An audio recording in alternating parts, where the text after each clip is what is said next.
करती हूँ कि आप हमारी बात सुन रहे हैं।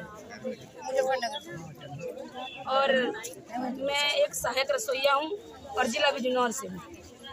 हम धरने का प्रदर्शन इसलिए किया जा रहा है कि 5 साल हो गए हैं, उसमें हम सैलरी में बढ़ोतरी बिल्कुल नहीं की जा रही है। और हम 100 बच्चों की ज्वाइनिंग पे 100 बच्चों की ज्वाइनिंग का लेटर है हमारे पास कि 100 बच्चों का खाना बनाएंगी, और हमसे 200 बच्चों का खाना लिया जा रहा है।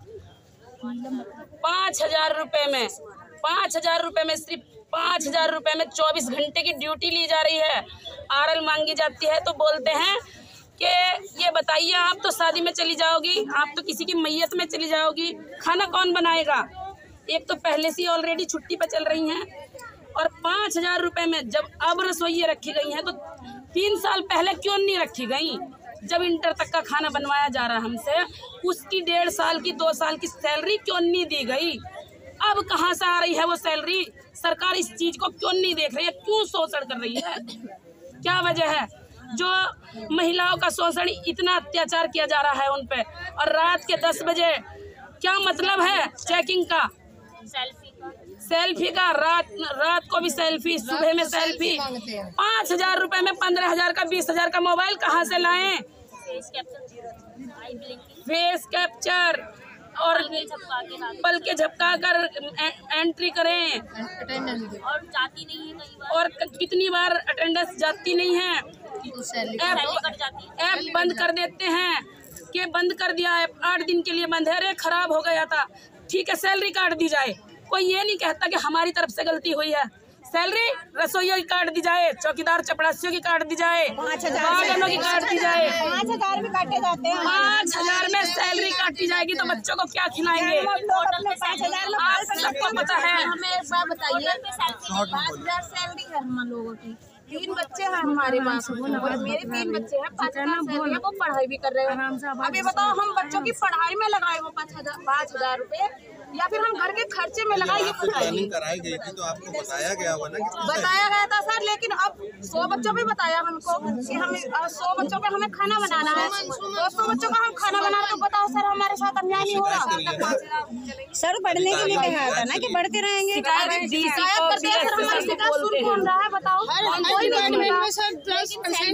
यूँ बोल देते हैं हमें, अगर अलग खाना बनेगा तो गैस खर्च होगी। जब एक जगह खाना बन रहा है, हम लोग बना रहे हैं, गैस खर्च नहीं हो रही है, पानी में बन रहा है, यूं ही बन जाता है। 24 घंटे कि हमारे समस्त एजीबीवी कर्मचारी, वार्ड से लेकर के चतुर्श्रेणी कर्मचारी सभी शोषण के शिकार हैं। क्या हम लोग इंसान नहीं है। हम लोगों को बोझ समझा जाता है। इतने कम सैलरी, इतने कम वेतन में जो है हम लोगों का जो है मतलब जीना हराम किए हुए। 10 बार प्रेरणा की सेल्फी देते हैं और 10 बार जो है ये अटेंडेंस लगाते हैं। हम लोग ये मानव अधिकार का हनन है। बेसिक में नई शिक्षा नीति लागू करना चाहिए। महिलाओं को जो 24 घंटा फुल टाइम टीचर ड्यूटी देती है। हमारी रसोइया 200 लड़कियों का खाना बनाती है। मैम पीएफ का जिक्र उठा दीजिए। 5,000 में पीएफ कटता, पीएफ का पता नहीं चल रहा है। समान कार्य समान वेतन दिया जाए, और महिलाएं जो 24 घंटा कार्य करती हैं उसमें लिखा हुआ पॉइंट 14 में कि लोग अपनी व्यवस्था के आधार करेंगे। 24 घंटा ड्यूटी देती है और 22,000 रुपया पाते हैं। चौकीदार चपरासी छुट्टी नहीं मिलती होली की इस मंच के माध्यम से मैं माननीय मुख्यमंत्री जी को ये संदेश देना चाहती हूँ कि वो बहुत सारे प्रोग्राम चलाते हैं कि बेटियों से रिलेटेड, बेटी को बचाओ और बेटी को पढ़ाओ। हम भी इस लोकतांत्रिक देश में भारत की ही बेटियां हैं, हमारे बारे में भी आप ध्यान दीजिए। 24 घंटे की नौकरी सर, हम 3 साल 4 साल के बच्चों को, कोई नानी के पास बच्चा पल रहा है, कोई पापा मम्मी दादी के पास पल रहा है। एक माँ को आपने एक नवजात शिशु को दूर कर दिया है, आप इस दर्द को कब समझेंगे। हम भी भारत की बेटी हैं, हमारे लिए थोड़ा ध्यान दीजिए। और सर एक चीज़ मैं और कहना चाहूँगी, कस्तूरबा गांधी बालिका विद्यालय में जितने भी कर्मचारी हैं, वो चाहे 4th क्लास के हों, वार्डन हो, फुल टाइम हो, पार्ट टाइम हो, हर कोई आए दिन नए नए समस्याओं को झेला और हर कोई परेशान है। और सर इतने कम मानदेय में हम लोगों से काम लिया जा रहा है कि हम अपने घर का खर्चा तक नहीं दे सकते। यहाँ तक कि हम अपनी सुरक्षा नहीं कर सकते उसमें कि अगर हम बीमार हो गए, अगर हम 2 बार डॉक्टर का चक्कर लगाए तो पैसा हमारा वहीं खत्म। हम क्या शिक्षा देंगे अपने बच्चों को? किसके लिए हम नौकरी कर रहे हैं? तो मैं माननीय मुख्यमंत्री जी से ये कहना चाहती हूँ कि कृपा करके आप हम लोगों के ऊपर भी थोड़ा सा ध्यान दीजिए और हमें कम से कम परमानेंट कर दीजिए, ताकि हमारे अंदर से ये डर हो जाए। सर, अधिकारियों का रोज का रहता है कि ऐसा करोगे तो संविदा समाप्त कर दी जाएगी, ऐसा करोगे तो संविदा समाप्त कर दी जाएगी। हम एक शिक्षक हैं, एक शिक्षक को आप इतना डरा धमका के नौकरी करा रहे हो, वो क्या शिक्षा देगा बच्चों को?